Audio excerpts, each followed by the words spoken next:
2 up, 2 down. Leap! Whoops, that was honest. I didn't mean to do that. Canada wins 5-1 over Team Switzerland. Canada is now 2-0 at Milano Cortina.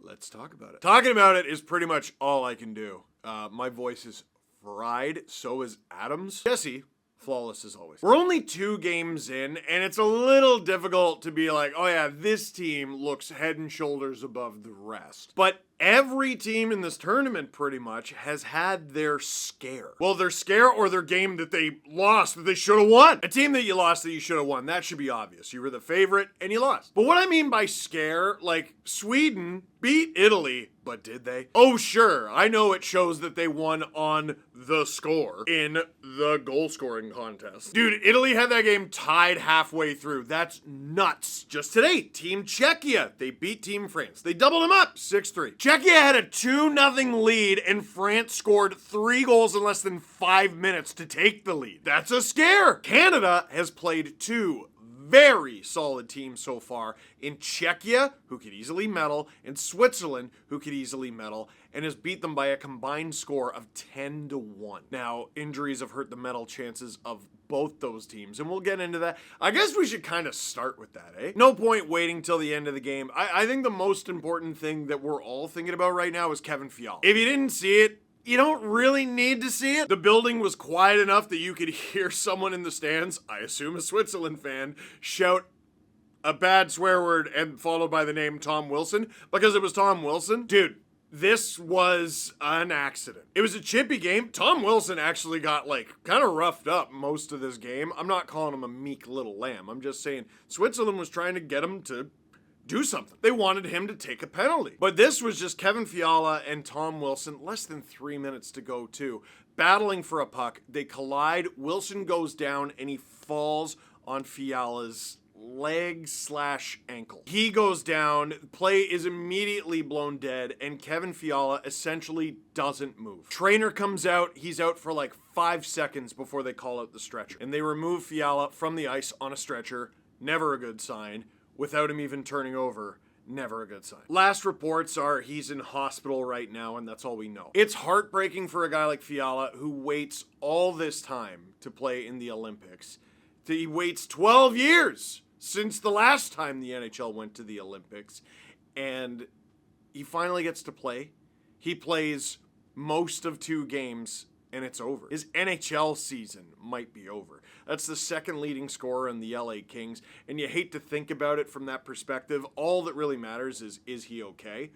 The LA Kings can tell you that's how they feel. No, they're concerned about their season. This sort of thing is part of the reason that we haven't had the NHL at the Olympics in so long. One of the things that the owners complained about, even though it just comes with the territory of any sport. Anyone could get hurt doing anything at any time. But John Tavares got hurt in Sochi, and he missed the rest of the season for the Islanders, and that obviously had adverse effects on the Islanders. Kevin Fiala is out for the rest of this tournament and possibly season on a freak accident, and you got to imagine the LA Kings, especially their owners, are very mad about it. Wilson looked like he felt awful. He sure just sort of basically said it happens or something in the handshake line. Doughty, obviously, that's his NHL teammate with the LA Kings, having to watch him go off the ice. Horrible way to end what was otherwise an incredible hockey game. An incredible hockey game where, sharp transition, Canada did extremely well, but just like the Czechs in the first game, even though the Czechs lost 5-0, I thought Switzerland played extremely well. I thought they had a better breakout than the Czechs. The game only really got away from them in the third. They played with better speed, I thought. Their passing was incredible. They got some really good saves out of Akira Schmid. And they could have had a lot more than 1 goal. Logan Thompson was pretty sharp. Canada gets a power play very early on in the first period, and unlike in the first game against the Czechs, they would not have to wait until mere seconds left in the first. Nathan MacKinnon makes a ridiculous cross-zone pass to Connor McDavid, who has options in front. Crosby's got to tap in. McDavid goes, nah, I got 3 helpers last game. I think it's my turn to be selfish. Snipe! Oh, just puts a laser through Akira Schmid. And Connor McDavid has 4 points at the Olympics already. Hold that thought. He would get more. He's quite good. Only a few minutes later, it's hilarious watching this back in retrospect because one of the main things the Canadians are talking about with respect to this game was the stacked line of McDavid, MacKinnon, and Celebrini, forgetting that the original line of McDavid with Wilson and Celebrini scored! Canada's on the forecheck, and you gotta think this play went exactly the way they drew it up, because look how it ended up. Tom Wilson, along the half wall, leaves it for Connor McDavid. McDavid sends a bullet of a pass to who? Macklin Celebrini? You would think so. Nope, it's this guy, Thomas Harley, who no one is even in the same solar system as. You gotta think that was drawn up. You gotta think that was drawn up. Maybe it happened on the fly. Maybe they had an audible, but dude, it's so clean. And if you're a Kira Schmid, you're just kind of like, welp, it's just you and the shooter. Hopefully you come up with a save. He didn't. Thomas Harley rides that one right to the back of the net, and it's 2-0 Canada after one. Wait a second. Bo Horvat is in the naughty box. We're calling it that from now on. Even though Canada's on the penalty kill, even though it's Bo Horvat who's the penalty killer in the box, Canada does a very good job against the pretty stacked first unit of Switzerland. The first unit of Switzerland leaves the ice, frustrated, and you're happy about that. Roman Josi gets off the ice. Kevin Fiala gets off the ice. He was still healthy at that point. Timo Meier gets off the ice. Dude, it's a really good first unit. Second unit comes out, you're like, all right, they should be able to handle this. Right away, they're just slinging the thing around, and you're like, oh, heaven. Canada's all bunched up in front of the net.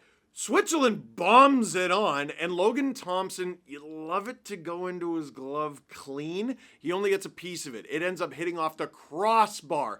That's a save, but there's a rebound. And Pius Suter is Johnny on the spot, buries it, and Canada has allowed a goal. I didn't know that was allowed to happen. Did you know that Canada's allowed to allow goals? No, my son just shook his head. My son's in the room now. These games happen when he's awake. Say hi. Hello. There you go. Associate producer Leo. You like Canada? Now, this is one of those plays where you just wonder how fans are going to react. No, you don't wonder. You know how some fans are going to react. Because every loss for the Canadian program, men's and women's, is a referendum against the program. But for the men's team, they did so well against Czechia, it's like every goal is a referendum on the program. Well, that's it. Logan Thompson. We can't have Logan Thompson. And I'm looking at it, I'm like, well, you don't love that there's a rebound there, but he got a part of it. And if they clear the rebound, you don't even talk about it. I don't know what the rest of you thought, but Canada was never going to go through this entire tournament without conceding a goal. Dude, Carey Price didn't even do that. He almost did, but he didn't. So Canada's out shooting Switzerland. They still have the lead on Switzerland. Switzerland pulls to within one. They know that the beast bleeds. How are you going to respond to that? I don't think there's anything wrong with facing a little bit of adversity in the prelims. It's done Canada a lot of good over the years. They lost a game in 2002. They lost a game in 2010. They barely beat the Swiss in 2010. Sid needed a shootout winner against them in 2010 because Jonas Hiller was a man mountain back there. It's not the worst thing in the world. But with those questions in mind, we head to first intermission. If you're Team Canada, you feel good. You got the lead. If you're Team Switzerland, you probably don't feel all that bad. Considering that you were outplayed, outshot attempted, you did have a lot of the puck. You did skate pretty well. You did move the thing pretty well.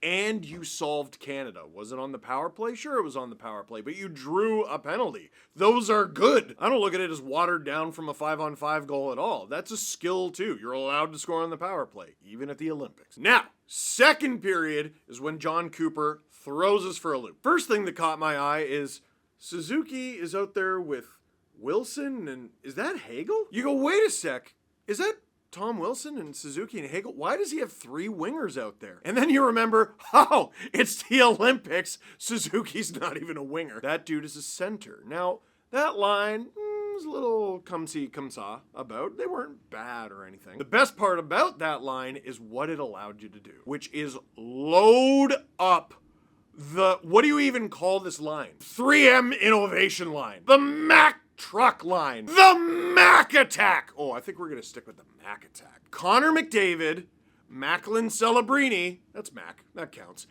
and Nathan MacKinnon. It is goofy, silly, unfair. Yes, goofy like the Disney character. Yeah. Putting it into terms he can understand. Yeah. Here's what loading up your lines does, because like Team Canada's stacked. They're preposterously stacked. But each line, there's probably a guy you're most afraid of. That's a guy who you key in on, and yeah, it's going to give the other guys a little bit more space, but you'd rather them have the space than Connor McDavid. You'd rather them have the space than Nathan MacKinnon. You'd rather them have the space than... You understand. Okay, what if they're on the same line? Look at this. Look how much space Macklin Celebrini has! And I'm not even criticizing Team Switzerland for leaving him open.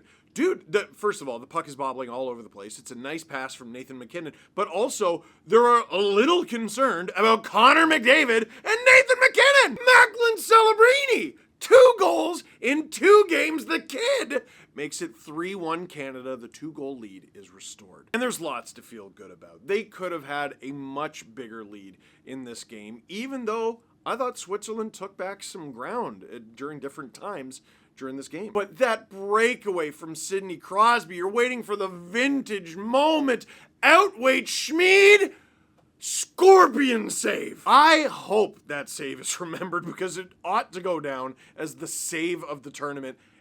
Wild that any goalie would do that by accident. Even more impressive that he did it on purpose. But I got good news, Crosby fans.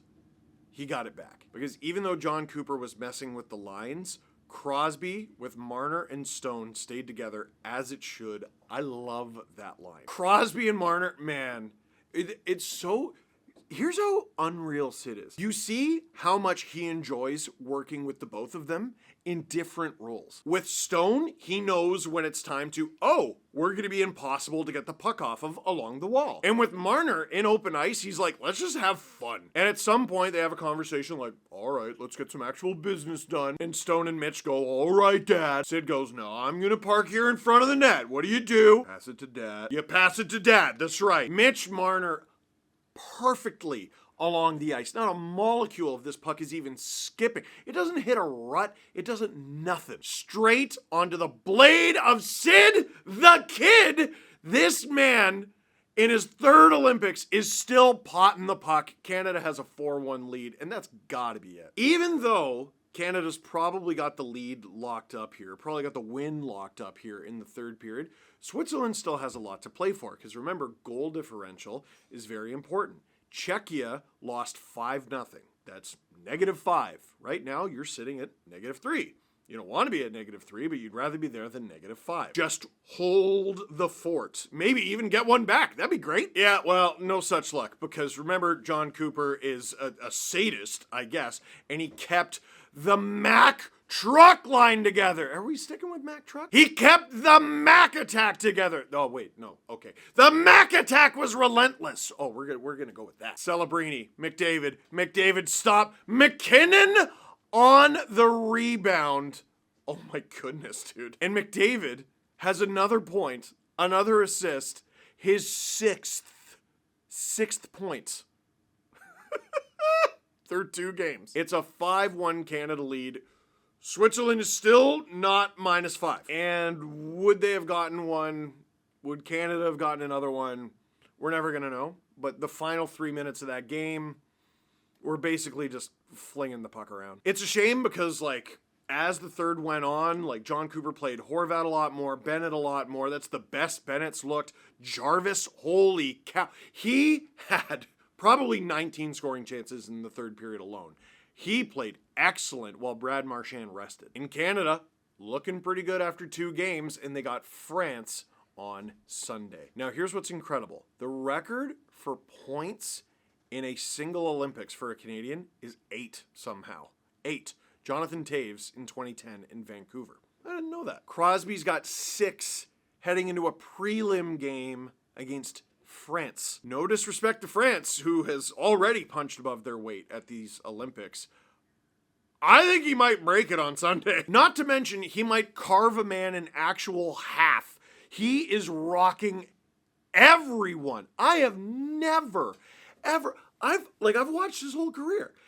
I've watched all his playoffs. I've seen so many Connor McDavid highlights. I've seen so many Connor McDavid games all the way through. And I'm trying to think of 3 or 2 or 1 notable hit from his NHL career. And I'm not talking about like the captain elbow stuff he did for a while there. I'm talking about shoulder to chest rocking someone. Connor McDavid has already laid 4 or 5 of the hardest hits I've ever seen him lay in the 2 games that he's played at these Olympics. And John Cooper, who had him with Tom Wilson, puts Nathan MacKinnon on that line like Kylo Ren. More! It's madness. It's awesome. It's Canada.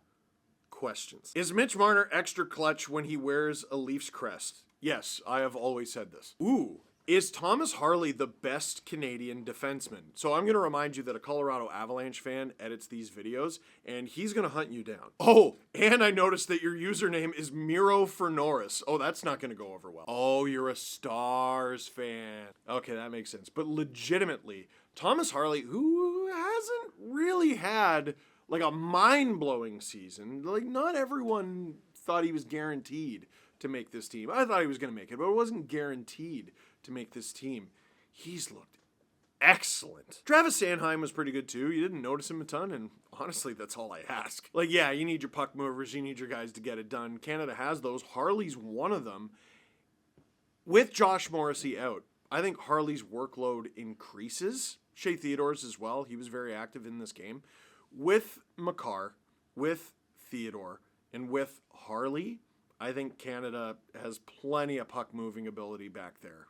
I'm not worried. And Harley, this is a guy who, assuming Canada goes to the next Olympics, assuming we all do with the NHL players, Harley's going to be there. This is kind of interesting. Hockey can actually be entertaining without fighting. Imagine. I know nobody will agree with me, but that's okay. So you know what? You know what's interesting? These Olympics have been the roughest I can ever remember. They've been very intense.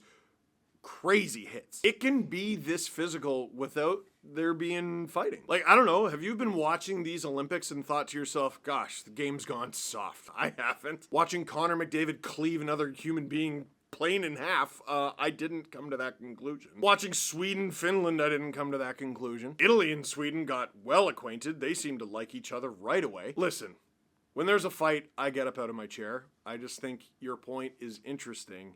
And this tournament has been intense, aggressive, you could even call it violent, without actual fighting, and I just think that's interesting. Lastly, the vibe is so different from LFR, loving Happy Steve, go Canada go. Hey, me too. But we're only 2 games in. Let's see what the rest has to hold. There's over a week left in this thing. So my friends, that is it for this one. Thank you very much for watching. Click like if you like this video. Click subscribe if you really liked it. Tell all your friends. Leo, say go Canada!